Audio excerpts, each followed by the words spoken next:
नमस्कार, चावला मंत्रा में बहुत बहुत स्वागत है। तो आइए नजर डालते हैं हिमाचल प्रदेश की कुछ ताजा तरीन खबरों पर। शांता कुमार बोले, मुख्यमंत्री लॉकडाउन और सख्ती तब तक रखे जब तक महामारी नियंत्रित नहीं होती। हिमाचल प्रदेश के पूर्व मुख्यमंत्री शांता कुमार ने मुख्यमंत्री जयराम ठाकुर और प्रशासन के सभी सहयोगियों को संकट की इस घड़ी में सफल संचालन के लिए बधाई दी है। उन्होंने सभी कोरोना योद्धाओं को भी बधाई दी है। देश और प्रदेश के लगभग सभी विपक्षी नेता भी सहयोग देने लगे हैं। आज तो राहुल गांधी ने भी सहयोग की अपील की है। सबको बहुत बहुत बधाई। उन्होंने कहा कि संकट गहरा है, लंबा हो सकता है, लेकिन एक बात याद रखिए, कोई भी दुख मनुष्य के साहस से बड़ा नहीं है, वही हारा जो लड़ा नहीं है। शांता कुमार ने कहा कि संकट की स्थिति में सबसे आवश्यक है मनोबल बनाए रखना। कुछ लोगों में तनाव बढ़ रहा है, आत्महत्या के मामले भी बढ़ रहे हैं। मनोबल बनाए रखने के लिए मन को अपने वश में रखिए। मन ही भटकता है, मन के मालिक बनकर जीवन में जिए, गुलाम बनकर नहीं। यदि रखिए मन के हारे हार है और मन के जीते जीत। हिमाचल में 60 कोरोना संक्रमितों की मौत, 3884 नए पॉजिटिव, 3817 मरीज हुए ठीक। हिमाचल प्रदेश में कोरोना की रफ्तार कम होती नहीं दिख रही है। गुरुवार को प्रदेश में 60 कोरोना पॉजिटिव मरीजों की मौत हो गई। कांगड़ा जिले में 15, ऊना में 13, मंडी में 11, शिमला में 5, सिरमौर में 5, सोलन में 5, चंबा में 4, कुल्लू और हमीरपुर में एक संक्रमितों ने दम तोड़ दिया। उधर प्रदेश में 3884 लोगों की कोरोना टेस्ट की रिपोर्ट पॉजिटिव आई है। कांगड़ा जिले में 1279, सोलन में 452, चंबा में 374, बिलासपुर में 321, मंडी में 386, हमीरपुर में 330, शिमला में 271, सिरमौर में 152, ऊना में 171, कुल्लू में 86, किन्नौर में 32, लाहौर स्पीति में 30 नए मामले आए हैं। कोरोना आपदा पर मृतकों के परिजनों को नहीं मिलता मुआवजा। हिमाचल प्रदेश समेत समूचे देश में कोरोना महामारी की बड़ी आपदा माना गया है। यही वजह है कि इसके नियंत्रण को लेकर सरकार सारे आदेश आपदा प्रबंधन एक्ट के तहत कर रही है। आपदा होने के बावजूद इससे होने वाली मृत्यु पर किसी भी मृतक के परिवार को राहत राशि या मुआवजा नहीं दिया जा रहा है। ऐसा इसलिए है क्योंकि केंद्र सरकार ने कोरोना को महामारी तो माना है, लेकिन उसे अभी तक आपदा प्रबंधन में कवर होने वाली उस सूची में शामिल नहीं किया है जिससे मुआवजे का प्रावधान है। चौहार घाटी में पोस्त के 15 लाख पौधे बरामद, अफगानिस्तान तक रहती है डिमांड। मंडी जिला की चौहार घाटी में बड़े पैमाने पर पोस्त की अवैध खेती का भांडाफोड़ हुआ है। चौहार घाटी में 66 बीघा से अधिक मलकियत और सरकारी भूमि में यह नशे की खेती की गई थी। मामले दर्ज न हो, इससे बचने के लिए नशे की अवैध खेती के कारोबार अब सरकारी भूमि में पोस्त की बिजाई की जा रही है। पद्धर पुलिस ने चौहार घाटी की तरसवाड़ पंचायत में बड़े पैमाने पर हुई अवैध खेती की भनक लगते ही घाटी की चढ़ाई की। लगभग 17 घंटे तक चले इस सर्च अभियान में 66 बीघा से अधिक निजी और सरकारी रकबे में 15 लाख पोस्त के पौधे बरामद किए। ओलावृष्टि ने तबाह कर दी फलों की फसल, स्टोन फ्रूट और सेब को भारी नुकसान।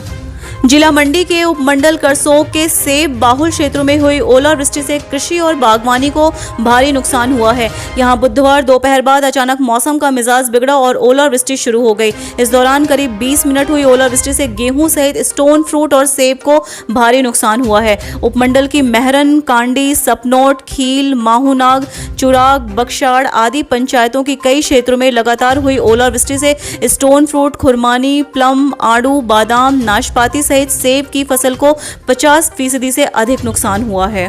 सप्ताह में 2 दिन लगेगी 18 से 44 आयु वर्ग के लोगों को कोरोना वैक्सीन, पोर्टल पर दिखेगा शेड्यूल। हिमाचल प्रदेश में 17 मई से शुरू हो रहे तीसरे चरण के तहत 18 से 44 आयु वर्ग के लिए कोरोना वैक्सीन की डोज सप्ताह में 2 दिन केवल सोमवार और गुरुवार को लगेगी। लाभार्थी का टीकाकरण शेड्यूल हर निर्धारित तिथि से 2 दिन पूर्व कोविन पोर्टल पर दिखेगा। मई में इस आयु वर्ग के लिए टीकाकरण कार्यक्रम निर्धारित कर दिया गया है। इसके तहत 5 दिन 17, 20, 24, 27 और 31 मई को इस आयु वर्ग के लाभार्थियों का टीकाकरण होगा। ग्रेडिंग के आधार पर दर्शाया जाए 10वीं कक्षा के विद्यार्थियों का रिजल्ट, शिक्षा बोर्ड बीओडी सदस्यों ने दिया सुझाव।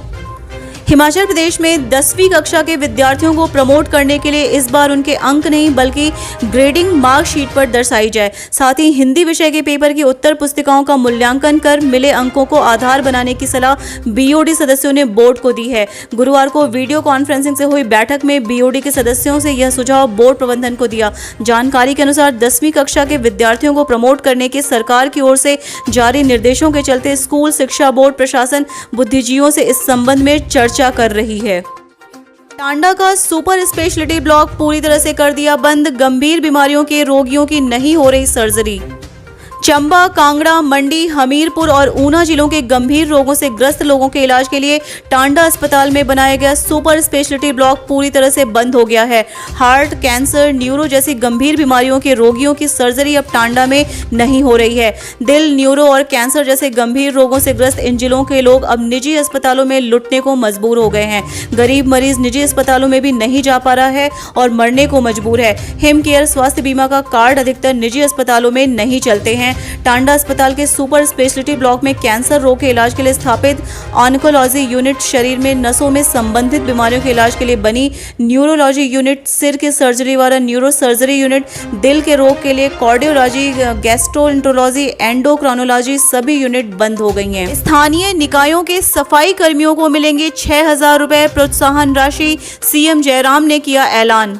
हिमाचल प्रदेश के शहरी क्षेत्रों में उचित साफ सफाई बनाए रखने में महत्वपूर्ण सेवाएं देने वाले स्थानीय निकायों, नगर निगमों, नगर पालिकाओं, नगर परिषदों तथा नगर पंचायतों में कार्यरत सभी सफाई कर्मचारियों को 6,000 रुपए प्रोत्साहन राशि मिलेगी। यह राशि 3 किस्तों में अप्रैल, मई और जून 2021 के लिए प्रति माह 2,000 रुपए दी जाएगी। मुख्यमंत्री जयराम ठाकुर ने यह घोषणा गुरुवार को शिमला से शहरी स्थानीय निकायों के निर्वाचित प्रतिनिधियों के साथ वर्चुअल बातचीत के दौरान की। कोरोना मरीजों के उपचार में कोताही पर प्रिंसिपल एमएससीएमओ पर होगी कार्रवाई। कोरोना मरीजों के उपचार में कोताही बरतने पर मेडिकल कॉलेजों के प्रिंसिपल एमएससीएमओ पर कार्रवाई होगी। सरकार ने आदेश जारी किए हैं कि इन अधिकारियों को कोविड वार्ड में सेवाएं दे रहे स्टाफ के कार्यों पर नजर रखनी होगी। प्रतिदिन ड्यूटी से पहले कोविड वार्ड में लगे स्टाफ के साथ बैठक करनी होगी। बैठक में कोविड मरीजों की स्थिति के बारे में चर्चा करनी है। वार्ड में ऑक्सीजन, इंजेक्शन, अन्य कोविड मरीजों के लिए इस्तेमाल होने वाली सामग्री की भी जाँच होगी। नालागढ़ में अब पार्षद को भी चालान करने की शक्तियाँ। हिमाचल प्रदेश के सोलन जिले के नालागढ़ में बढ़ते कोरोना संक्रमण को देखते हुए एसडीएम ने आपात बैठक बुलाई, जिसमें नगर परिषद पार्षदों को बिना मास्क के बाहर घूमने वालों व कोविड नियमों का उल्लंघन करने वालों का चालान करने की शक्तियां दी गईं। संक्रमित व उनके परिवार का कोई सदस्य अगर बाहर घूमता पाया गया तो उनके खिलाफ कानूनी कार्रवाई की जाएगी। एसडीएम महेंद्र पाल गुर्जर ने बैठक के सभी वार्ड पार्षदों से उनके वार्ड में कोरोना संक्रमितों की सूची भी मांगी। वर्तमान में नालागढ़ नब क्षेत्र में वर्तमान में 77 कोरोना पॉजिटिव लोग हैं। ऐसी ही हिमाचल प्रदेश से जुड़ी हर एक ताज़ी खबर देखने के लिए चैनल को सब्सक्राइब कीजिए एवं लाइक कीजिए और वीडियो को अपने फ्रेंड्स के साथ शेयर कीजिए। धन्यवाद।